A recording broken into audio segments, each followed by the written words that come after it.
శ్రీ విష్ణు పురాణము 29వ అధ్యాయము. ఈ అధ్యాయములో శ్రీహరి భక్తులైన అంబరీషుడు, విదురుడు, నారదుడు మొదలగు వారిని గురించి తెలుసుకుందాము. ముందుగా అంబరీషుని గురించి తెలుసుకుందాము. పూర్వము అంబరీషుడనే రాజు కలడు. శ్రీహరి భక్తుడు. ఒకసారి ద్వాదశి పర్వదినమున ద్వాదశి వ్రతము వనర్చి విప్రులకు భోజన సత్కారములు కల్పించుచూ ఉండగా దూర్వాస మహాముని అక్కడకు రాగా భక్తి ప్రపత్తులతో పూజించి భోజనము చేయవలసిందని అర్థించగా అంగీకరించిన ఆ ముని స్నాన సంకల్పముల కొరకు కాళిందికి వెళ్ళెను. ఆ ముని ఎంతకు రాకపోవుసరికి పారాయణ వేళ సమయము మించిపోవుట వల్ల కర్తవ్యమేమి చేయాలి అని భూసురోత్తములతో విచారించి శ్రీహరిని ధ్యానించి తులసీ జలమును పారణ చేసి ఆ మునికై ఎదురు చూచుచూ ఉండెను. కాళింది నుండి తిరిగి వచ్చిన ముని విషయము తెలుసుకుని తాను రాకుండాగానే తులసీ తీర్థము సేవించినని తెలుసుకుని కోపముతో అంబరీషునిపై కత్తిని ప్రయోగించగా అప్పుడు శ్రీహరిని ప్రార్థించెను అంబరీషుడు. తన భక్తుడిని రక్షించుటకై శ్రీహరి చక్రాయుధమును ప్రయోగించెను.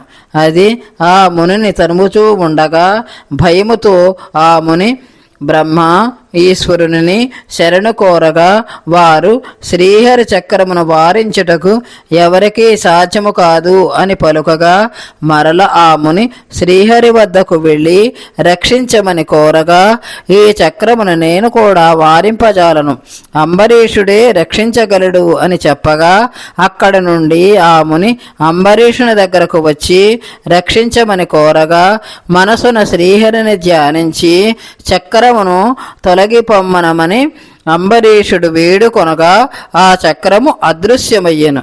అంబరీషుని యొక్క శ్రీహరి భక్తికి మెచ్చిన దూర్వాసుడు అంబరీషునికి ఆశీర్వదించి వెడలెను. తదుపరి భక్తుడు విదురుడు. కురుపాండవ వంశస్థుడు. విచిత్ర వీరుల భార్యలకు వ్యాసానుగ్రహముచే ధృతరాష్ట్ర పాండురాజులు జన్మించిరి. కానీ ధృతరాష్ట్రుడు అంధుడు, పాండురాజు రోగి అగటం వల్ల వారి పరిచారికకు విదురుడు జన్మించెను. విదురుడు హరిభక్తుడు, ధర్మశాస్త్రవేత్తగా ప్రసిద్ధి చెందెను. కురుపాండవులకు తగవులు ఏర్పడినప్పుడు విదురుడు ధర్మబోధనలు వారికి బోధించెను. ధృతరాష్ట్రునికి కూడా నీతివాక్యములు చెప్పగా అందుకు ఆగ్రహించిన దుర్యోధనుడు విదురుని రాజ్యము నుండి వెడలగొట్టెను. విదురుడు నగరమును విడిచి పుణ్యతీర్థములు క్షేత్రములను చూచుచూ ఉండెను. కొన్ని రోజుల అనంతరము కురుక్షేత్ర యుద్ధములో హతులైన కుమారులను గూర్చి ధృతరాష్ట్రుడు విచారించుచూ ఉండగా విదురుడు ధృతరాష్ట్రునికి భగవద్ ధ్యానముతో గడుపోమని మనసునకు శాంతి కలుగునని ప్రబోధించెను. ఇలా విదురుడు సమస్త రాజభోగములు కూడా విడిచి నారాయణుని అనుగ్రహమునకు పాత్రుడై తన శరీరమును ధర్మములో నిలిపి శరీరమును చాలించెను. తదుపరి భక్తుడు అజామిళుడు. కన్యాకుబ్జమునకు చెందిన అజామిళుడు కొడుకు పేరు నారాయణుడు. అజామిళుడు దుర్మార్గుడై తిరుగుచూ ఉండినను కుమారుడగు నారాయణుని పలుసార్లు నారాయణ నారాయణ అని పిలుచుచు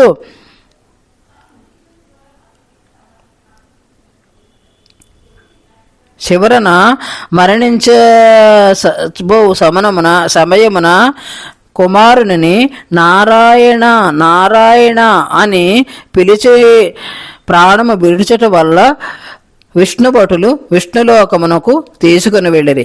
ఆ తర్వాత నారద వృత్తాంతము. ఒకసారి నారదుడు వైకుంఠమునకు వెళ్ళి శ్రీహరిని దర్శించి, హే పరంధామా, నీ మాయ తెలుసుకొనుట అసాధ్యం అంటారు, కానీ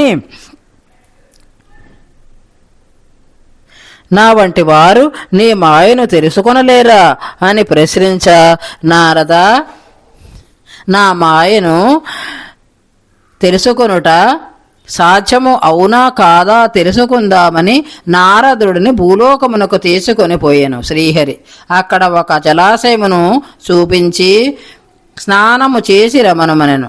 నీట మురిగిన నారదునకు పూర్వజన్మ శృతి మరచి అక్కడే తిరుగాడుచు స్త్రీగా ఉన్నప్పుడు తాళధ్వజుడును రాజు ఆమెను వివాహమాడి 60 మంది పుత్రులను కలుగగా శత్రురాజులు తాళధ్వజుని రాజ్యముపై దండెత్తి తాళధ్వజుని శత్రురాజులు ఓడించి రాజ్యభ్రష్టుని చేయగా 60 మంది పుత్రులు కూడా మరణించిరి. స్త్రీరూపుడైన నారదుడు ముందు వచ్చిన జలాశయమునకే మళ్ళీ వచ్చి జలకమాడగా పూర్వజ్ఞానము కలిగి ఇది అంతయు విష్ణుమాయ అని తెలుసుకుని విష్ణువునకు నమస్కరించి నీ మాయను తెలుసుకొనుట నా తరము కాదని శ్రీహరిని కీర్తించెను.